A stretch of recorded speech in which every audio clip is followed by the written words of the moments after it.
Hai anak-anak, Assalamualaikum warahmatullahi wabarakatuh. Apa kabarnya? Semoga sehat selalu. Oke, hari ini pertemuan keempat masih dalam teks eksplanasi. Dengan saya, Ibu Anggi Budiarti. Sebelum masuk ke pembelajaran kita, mari kita cermati video berikut ini. Ketika kita marah selama 5 menit, itu akan menyebabkan sistem imun tubuh kita menjadi lemah selama 6 jam. Jika kita mendendam dan menyimpan kepahitan, maka itu akan menyebabkan imun tubuh kita mati. Dan dari situlah bermula segala penyakit seperti stres, kolesterol, hipertensi, serangan jantung, rematik, artritis, stroke, dan juga penyakit-penyakit lainnya. Jika kita sering biarkan diri kita stres, maka kita akan alami gangguan pencernaan. Jika kita sering merasa khawatir, maka kita akan mudah terkena penyakit nyeri bahu. Jika kita mudah tersinggung, maka kita akan cenderung terkena penyakit insomnia alias susah tidur. Jika kita sering mengalami kebingungan, maka kita akan terkena gangguan tulang belakang bagian bawah. Jika kita sering biarkan diri kita memiliki rasa takut yang berlebihan, maka kita akan mudah terkena penyakit ginjal. Jika kita suka berpikiran negatif, maka kita akan mudah terkena dispepsia atau penyakit sulit mencerna. Jika kita mudah emosi dan cenderung pemarah, maka kita terkena penyakit hepatitis. Jika kita sering merasa sombong, menolak kebenaran dan meremehkan orang lain terhadap lingkungan kita dan sekitar kita, maka kita berpotensi mengalami penurunan kekebalan tubuh atau sistem imun. Jika kita sering anggap mudah semua persoalan atau menganggap sepele, maka hal ini membuat kita memiliki penyakit diabetes. Jika kita sering merasa kesepian, maka kita bisa terkena penyakit demensia senilis atau berkurangnya memori dan kontrol fungsi tubuh. Jika kita sering bersedih dan merasa selalu rendah diri di hadapan sesama, maka kita akan terkena sebuah penyakit bernama leukemia atau kanker darah putih. Semua ini bersumber dari buku The Healing Discovering the Power of Water by Dr. Masaru Emoto. Jika kamu menganggap video ini bermanfaat, maka jangan lupa klik share, like, dan juga komen di bawah, dan pastikan kamu semuanya subscribe channel ini. Sampai jumpa di video yang lain. Baik. Pertanyaan pemantik. Teks eksplanasi dapat ditulis dalam bentuk apa saja? Coba yang kamu ketahui, teks eksplanasi itu bisa diungkapkan dalam bentuk apa saja? 2. Pertanyaan yang kedua, saya akan membuat teks eksplanasi dalam bentuk apa? Ini rancangan aja ya. Baik anak-anak, kita lanjutkan.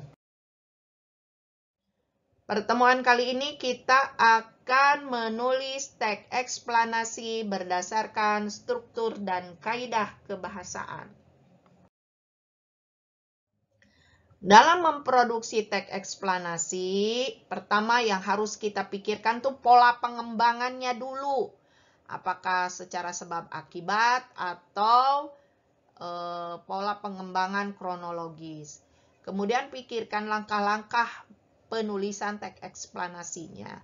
Setelah itu disunting. Sebelum dibuat tuh dibaca lagi, diperbaiki lagi kata-katanya, bahasanya, dan sebagainya. Itu namanya penyuntingan.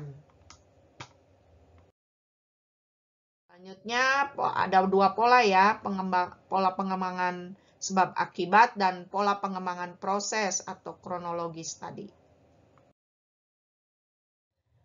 Langkah-langkahnya pertama, menentukan judul, menentukan tujuan penulisan, untuk siapa.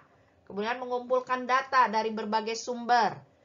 Kemudian menyusun kerangka. Dan yang terakhir, mengembangkan kerangka menjadi karangan eksplanasi utuh yang baik dan benar. Langkah-langkah menyunting. Sebelum diterbitkan harus disunting terlebih dahulu agar tulisan Anda baik ya. Jadi cara-cara menyunting, membaca kalimat demi kalimat secara teliti, digunakan untuk menemukan kesalahan yang terjadi pada penulisan teks eksplanasi. Kemudian membenarkan kesalahan yang terjadi pada penulisan teks tersebut. 3. Memeriksa keterpaduan paragraf untuk menemukan kesalahan. Dan terakhir, Memperbaiki keruntutan paragraf yang tidak tepat dapat dilakukan dengan cara membuang kalimat yang tidak padu, menempatkan paragraf pada urutan yang tepat, atau menambah paragraf runtut. Ya. Di LKPD tentu tugasnya seperti ini ya. Ditugaskan secara individu ya. Maka kerjakan secara individu. Tentukan satu topik eksplanasi yang akan kalian buat.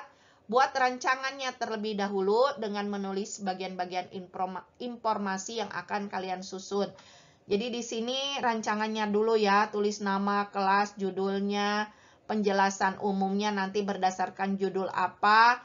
Kemudian penjelasan fenomenanya ada berapa, 1, 2, 3, 4. Kemudian nanti di akhir penutup ya. Berdasarkan hasil rancangan yang telah kalian buat di atas, buatlah teks eksplanasi utuh secara utuh dapat berbentuk di LKPD 5 ya. Yang LKPD 4 itu cukup rancangan itu yang kalian buat. Nah, sekarang mari kita berefleksi. Apakah Anda memiliki cara lain atau langkah lain untuk menyusun teks eksplanasi? Sebutkan langkah tersebut. 2. Bagaimana perasaan Anda setelah mempelajari materi ini? Ungkapkan dengan emotikon berikut. Apakah senang, sekali, senang, atau kurang senang? Baik. Sekian dan terima kasih.